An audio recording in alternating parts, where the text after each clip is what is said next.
أخيرا المقارنة المنتظرة المفضلة بالنسبة لي في 2023 وهي ما بين أحسن موبايل أندرويد في العالم دلوقتي ال S23 Ultra وأحدث آيفون نزل الآيفون 15 برو ماكس. مبدئيا أنا متحمس جدا للمقارنة ديت وبجرب الموبايلين من ساعة ما نزلوا ال S23 Ultra معايا بقاله شهور كتيرة علشان هو نازل من بدري من أول السنة تقريبا، وال 15 برو ماكس من شهر 10 برضه تقريبا معايا أو من أواخر 9. المهم أنا حابب الموبايلين، أنا مغرم بالموبايلين دول واخترت الاس 23 الترا علشان يمثل الاندرويد لان هو فعليا اكتر موبايل اندرويد متكامل. في موبايلات بتتفوق عليه ممكن ساعات في كاميرا مثلا، ممكن موبايل يبقى متفوق عليه في بطاريه، بس هتلاقيه بيتفوق عليه في حاجه واحده وبيخسر في باقي الحاجات غالبا. انما الاس 23 الترا بالنسبه لي هو اكتر موبايل اندرويد متكامل، اكتر موبايل بيقدم تجربه محترمه جدا، وانا قيمته ان هو ده احسن موبايل اندرويد في 2023 وعملت لكم مقارنه فعلا مع البيكسل 8 برو عشان اقول لكم دوت. فهل بقى يقدر يكسب احسن ايفون في 2023 برضو الايفون اللي هنكمل بيه اغلب 2024؟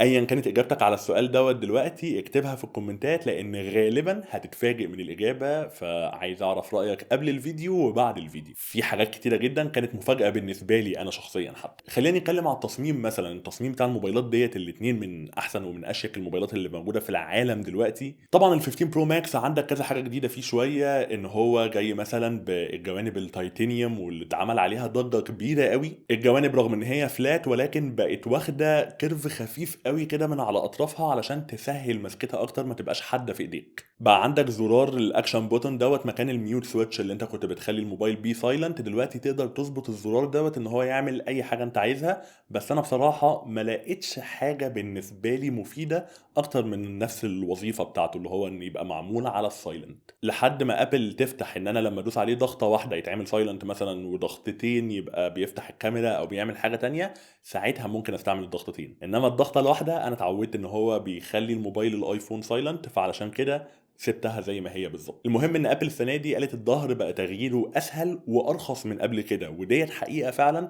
بس عشان هو بيتكسر اسهل من قبل كده. كل اختبارات المقارنه اثبتت ان ال 15 برو ماكس اضعف من السنين اللي فاتت في حمايه الظهر بتاعه نفسه، بقى يتكسر بسهوله اكتر لو وقع منك مقارنه بالاس 23 الترا. بقى الاس 23 الترا ما اختلفش كتير عن السنه اللي فاتت، شبه الاس 22 الترا جدا، ولكن هو بقى احلى في الايد، مريح اكتر. الجوانب بتاعه الاس 23 الترا معموله لسه من الالومنيوم زي السنه اللي فاتت، فلسه ما حصلش تحديث في الحته ديت.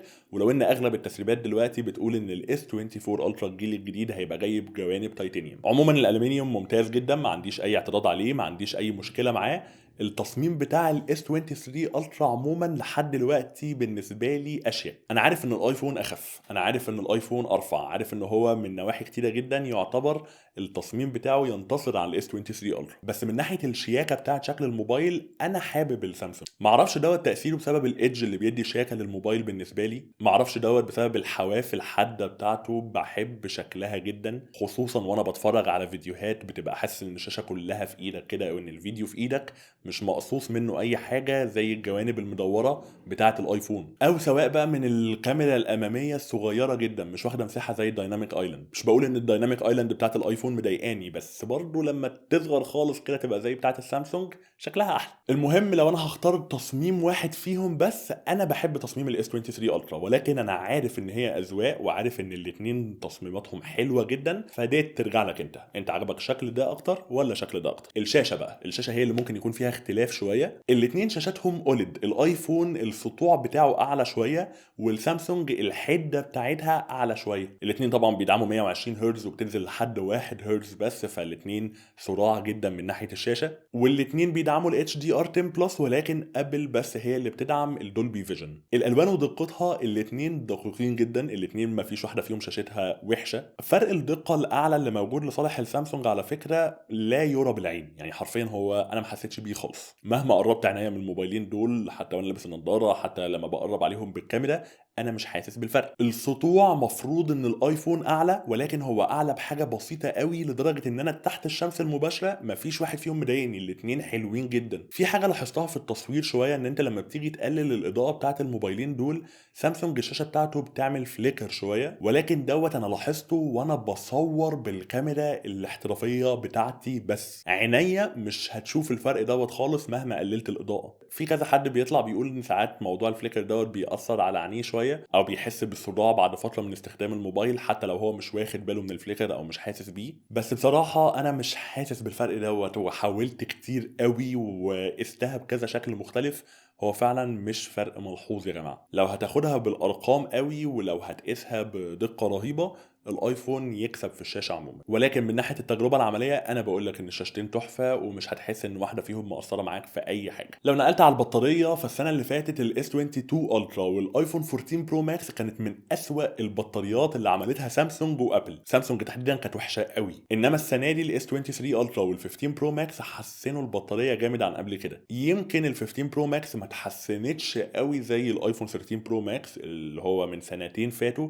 الموبايل ده كانت بطاريته غبيه جدا في قد ايه هي قويه، يعني قويه بشكل متخلف. انا ما مسكتش موبايل فلاج شيب في حياتي بيدي بطاريه قويه زي ال 13 برو ماكس. بس المهم سيبك من السنتين اللي فاتوا، السنه ديت التجربه بتاعت الاس 23 الترا وال 15 برو ماكس في البطاريه متقاربه جدا. الفروقات بالنسبه لي الاكبر في موضوع البطاريه دوت كان سرعه الشحن مش عمر البطاريه نفسه. السامسونج بيدعم سرعه شحن 45 واط، في حين ان الايفون على الورق بيدعم 20 واط، ولكن التجربه الفعليه تقول ان هو بيدعم 27 على فكره، اعلى بكتير من ال 20 دي. المهم ان لما تيجي تشحنهم هتلاقي ان اول ربع ساعه الاس 23 الترا بيشحن 40%. الايفون هيبقى ابطا شويه، هتلاقيه شحن من 24% ل 30% على حسب انت سرعه الشحن قد ايه بالظبط، او سرعه الشاحن قد ايه بالظبط بمعنى اصح، هل انت بتستعمل شاحن 30 واط ولا بتستعمل الشاحن ال 20 واط. اما بالنسبه لل 100% الوصول النهائي، فالاس 23 الترا بيتفوق فيها حبه حلوين عشان بيشحن في ساعه واحده بس، انما الايفون بيطول عن كده حبه حلوين، مش هياخد معاك اقل من ساعه ونص، ممكن يوصل لساعتين الا ربع كمان. بالحديث عن البطاريه، فانا بحب جدا الاكسسوارات بتاعه الماك سيف، سواء الشواحن الماك سيف اللي محطوطه عندي في البيت هنا، فاي مكان بقوم حاطط الموبايل على الشاحن الماك سيف بتاعه بيمسك فيه على طول، او سواء المحفظه اللي بتركب على ظهر الموبايل دوت واقدر امسك الموبايل منها.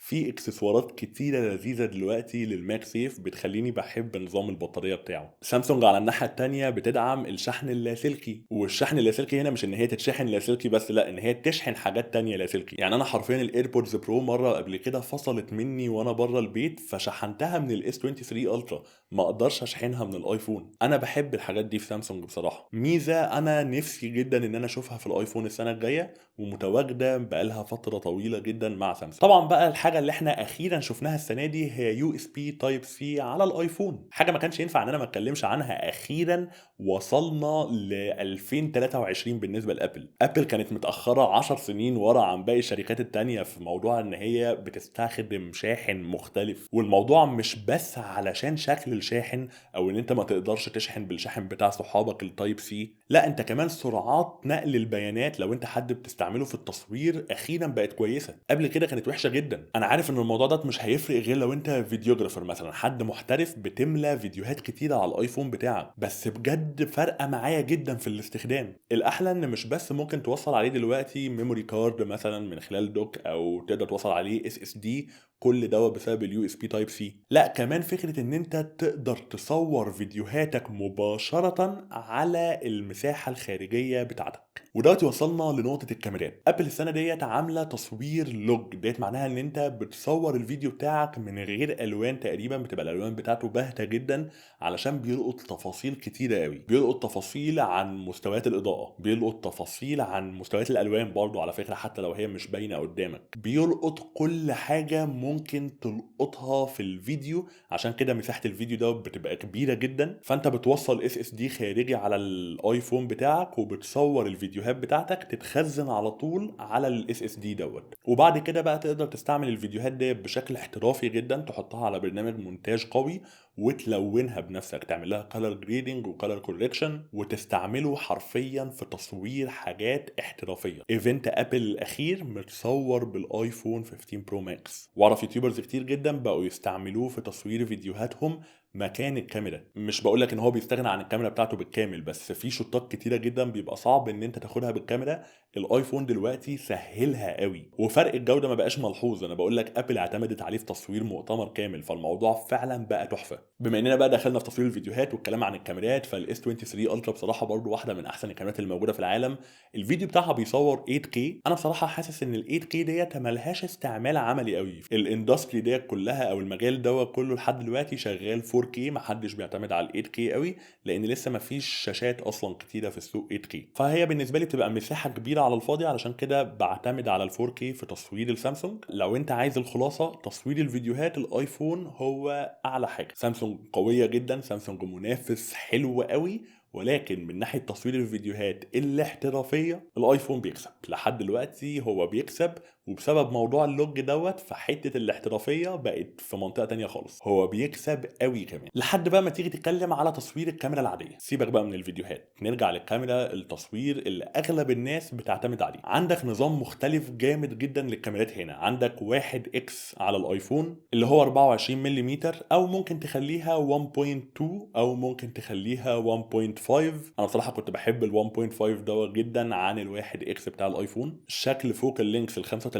ملم بالنسبه لي بيبقى احلى. وعندك طبعا الكاميرا ال 2 اكس والكاميرا ال 5 اكس. الالترا وايد اللي موجوده عندك هنا 0.5. سامسونج نظام الكاميرات اللي موجود فيها مختلف. الالترا وايد 0.6، الاساسيه ال 1 اكس، وبدل الزوم الاثنين والخمسه بتوع الايفون عندك هنا زوم 3 و10. الارقام الاعلى ديت مش معناها ان هي احسن، هو دوت شكل الصوره بس الفوكال لينكس بتاعها او البعد البؤري دوت. معناها ان انت لما تيجي تصور 10 اكس هتلاقي السامسونج بيكسب علشان الايفون ما عندوش الكاميرا ال 10 اكس ديت. انما لما تروح لل 5 اكس هتلاقي ان الايفون بيكسب علشان برضه السامسونج ما عندوش كاميرا 5 اكس. فهو كل واحد فيهم بيبقى احسن في سيناريوهات شويه لو انت هتتكلم بالشكل دوت. لما تيجي تحط بقى الكاميرا الاساسيه اللي هي الواحد اكس هتحتار. كل واحده فيهم بتطلع صوره بلوك مختلف شويه. انا بالنسبه لي ممكن اقول لك ان انا حابب شكل صوره الايفون، بس دوت مش هينقل تجربتك انت معاها، لان ناس كتيره بتحب الاس 23 الترا في الالوان بتاعته. انا ممكن اقول لك بحب التنوع اكتر في الكاميرات، او بحب الزوم الاكتر اللي موجود في الاس 23 الترا. ناس تانية هتقوم قايله لك بس ال 5 اكس بتاعت الايفون عمليه عن ال 10 اكس بتاعت السامسونج. في مميزات اتضافت السنه دي في الايفون، زي ان انت مثلا تقدر تاخد صوره بورتريه او تقدر تاخدها عادي بمعنى صح وتحولها بورتريه بعد كده مع نفسك، حتى لو انت مش لقيتها بورتريه. ميزه زي كده موجوده طول عمرها في سامسونج، مش حاجه جديده خالص. سامسونج السوفت وير بتاعه يقدر يخليني اشيل بعض الاشخاص من الصور. هو ما بيقدرش يعملها حلوه قوي، يعني انا في الاخر بفتح الفوتوشوب علشان اعملها بشكل مظبوط، انما الايفون ما بيعرفش يعملها اصلا، ما عندوش الميزه دي. العزل بتاع الايفون بصراحه بحب شكله اكتر، بس السامسونج برضه بيعمله مظبوط قوي. انا عارف ان الكلام اللي انا بقوله دلوقتي على الكاميرات محيرك ويمكن ملخبطك زياده كمان اصلا، بس فعليا انت مش هتشتري واحد فيهم وتقوم قايل ايه ده الكاميرا بتاعته وحشه، ايه ده الكاميرا بتاعته مش عجباني. انا عن نفسي مش قادر ادي افضليه لواحد عن التاني في الكاميرات. الصور العاديه بتطلع من دوت ومن دوت تحفه. حتى لو جينا نتكلم على السيلفي كاميرا مثلا، انا بحب جدا الالوان بتاعه الايفون في البشره اكتر من السامسونج، بس السامسونج على الناحيه التانية مطلع تفاصيل اكتر بكتير في الصوره. انا بحاول على قد ما اقدر ان انا في المقارنات بتاعتي ما اتكلمش بالميجا بيكسلز، ما اتكلمش بالمواصفات قوي وبالورق قوي، علشان ديت انت ممكن تجيبها من اي موقع موجود اونلاين. انا بحاول انقل لك تجربه عمليه بتاعه استخدام شخصي يومي للموبايلين دول. الصور اللي بتطلع من الموبايلين مميزه جدا، ورأيي ان انت اللي هتحدد انهي شكل صور اللي عجبك اكتر. انا عرضت لك صور ما بين الاتنين دلوقتي، قول انت ميال لايه وشوف انت حابب كاميرات انهي اكتر، وقول لي دوت في الكومنتات كمان. البرفورمانس والاداء، سرعه الموبايلين دول والتجربه العامه بتاعتهم، الاتنين برضو كويسين جدا. طبعا ابل بتيجي بالمعالج الجديد الاي 17، سامسونج بتيجي بنسخه معينه او مخصوصه للاجهزه الجالاكسي من السناب دراجون 8 جين 2. الايفون معروف ان الانيميشن بتاعه انعم، او معروف ان ليه ستايل معين في الانيميشن مش موجود في باقي الموبايلات الاندرويد. الاي 17 برو اللي موجود في الايفون دوت 3 نانومتر، انما السامسونج جاي 4 نانومتر. كل ما رقم بيقل كل ما معناه ان هو بيوفر في البطاريه اكتر، بس انا قلت لك تجربه البطاريه معايا كانت عامله ازاي. الاتنين متقاربين جدا، فهي مش مقصره قوي مبدئيا. بس انا عايز اقول ان مفيش واحد فيهم بيسخن معايا، عشان انا عارف ان الايفون اول لما نزل كان بيسخن جامد جدا، انما مع الوقت التحديثات اللي اتبعتت ظبطت جدا الموضوع دوت، ما بقاش فيه مشكله خلاص. فالايفون مهما حملت عليه دلوقتي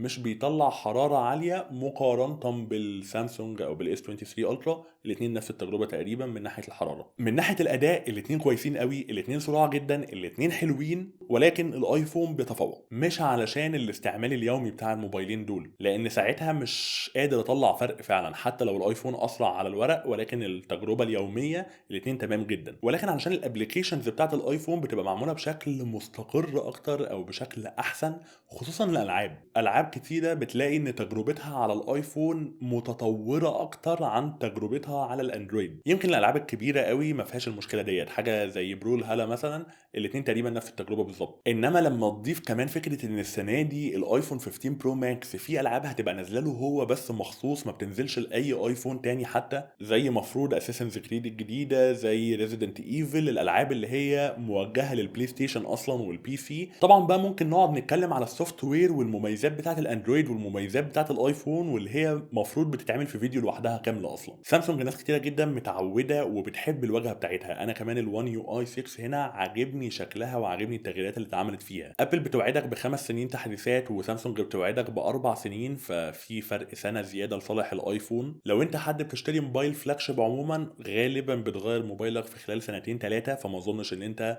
هتحس بالحته ديت. ولكن لو انت حد بيقعد بالموبايل 5 6 7 سنين فالايفون هيوصلوا تحديثات اطول شويه. بس على الناحيه الثانيه السوفت وير بتاع سامسونج مليان مميزات اكتر حاجه الناس بتتكلم عليها هي ديكس، ميزه ان انا اقدر اشغل السامسونج بتاعي كانه لابتوب متكامل، اوصل عليه شاشه واوصل عليه ماوس وكيبورد وخلاص استخدمه كلابتوب. ناس كتيره على فكره بتحتاج الموضوع ده غير بقى الاس بن اصلا اللي هو برضه ميزه حصريه في اجهزه سامسونج بس، سواء هتستعمله ككاميرا شاتر ان انت تتصور بيه، تبعد الموبايل عنك جامد وتتصور من خلال القلم او هتستعمله في التقليب في الاغاني، او هتستعمله طبعا في كتابه اي نوته مهمه بالنسبه لك. في حاجات بقى في السوفت وير بترجع للتفضيلات، يعني الاولويز اون ديسبلاي مثلا او شكل الشاشه، انا بحب جدا شكلها في الايفون عن السامسونج. لما بتبقى جايه قافلها كده انا بحب المنظر ده بصراحه. بحب فكره الستاند باي مود، ان انا لما بحطه على الشاحن بالعرض كده بيبتدي يتعرض عليه صور، بيبتدي يتعرض عليه الوقت، بيبقى ليه استعمال مش مجرد شاشه مقفوله. سامسونج عندها الاولويز اون ديسبلاي التقليديه اكتر شويه، واللي على فكره ناس كتيره بتحب البساطه بتاعتها اكتر من الالوان او الشاشه بتاعت الايفون وهي مقفوله. يعني كده الشاشه مقفوله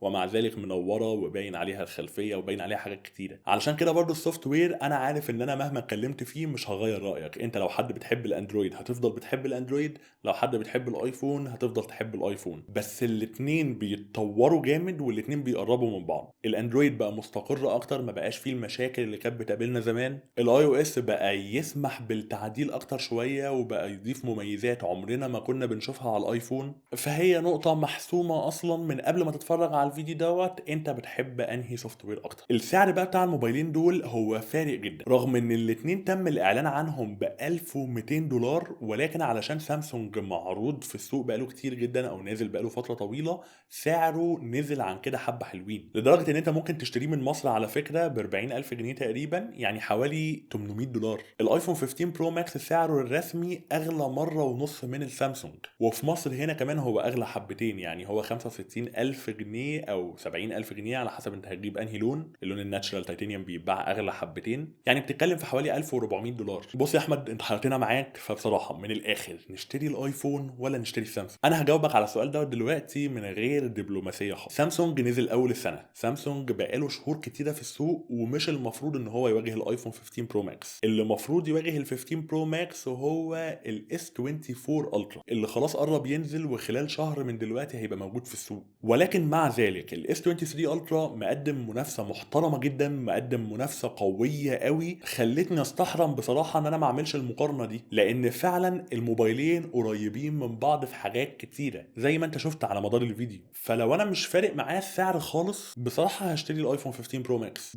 علشان حته تصوير الفيديوهات بالنسبه لي انا فرقه في تجربتي. انت بالنسبه لك حد زي كده ممكن تكون مش فارقه معاك، ممكن تكون مش مهتم اصلا بتصوير اللوج. وتجربه متكامله ما بين الموبايلين دول، انا شايف ال 15 برو ماكس بيكسب في حاجات اكتر. سامسونج بيقدم تجربه حلوه جدا، سامسونج بيقدم تجربه ممتازه، بس فرق الشهور الكتيره ما بين الموبايلين دول خلى ال 15 برو ماكس يتفوق. ولكن كل الكلام اللي انا بقوله لو انت مش فارق معاك السعر، لو انت مش فارق معاك الميزانيه اصلا. انما لو انت حد هتحط السعر في الاعتبار فتقريبا سعر السامسونج 60% 700 من سعر الايفون. يا جماعه سعر السامسونج دلوقتي هو تقريبا نفس سعر الايفون 15 العادي، مش الايفون 15 برو ماكس. فانا مش لاقي اي مبرر او اي فرق كبير يخلي حد محتار ما بين الموبايلين دول يشتري الايفون. ايوه الايفون احسن في شويه حاجات، بس بصراحه مش احسن لدرجه ان انا ادفع فرق السعر ده. تدفع فرق السعر دوت لو انت حد فيديوجرافر محترف فانت محتاج تصوير اللوج هنا. لو انت حد اوريدي محبوس في الابل ايكو سيستم، معاك الابل ووتش ومعاك الماك بوك،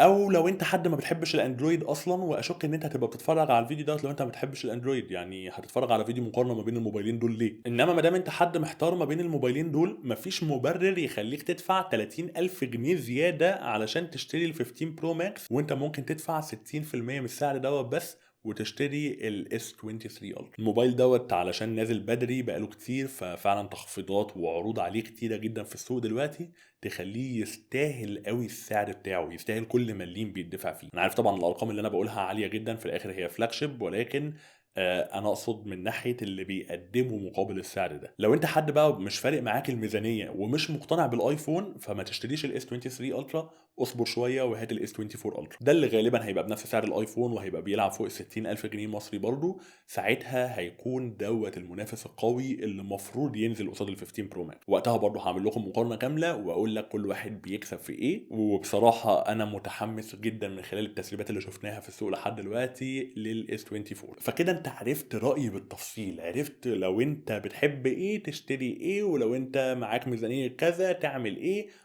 وصفت لك الموضوع بالتفصيل. شغال على الفيديو ده بقالي فتره طويله جدا، فاتمنى ان انت تدعمني، تدوس على زر اللايك وتعمل سبسكرايب للقناه. وبس كده، كان المعتاد كان معاكم احمد كمال، استنوني في الفيديو الجاي.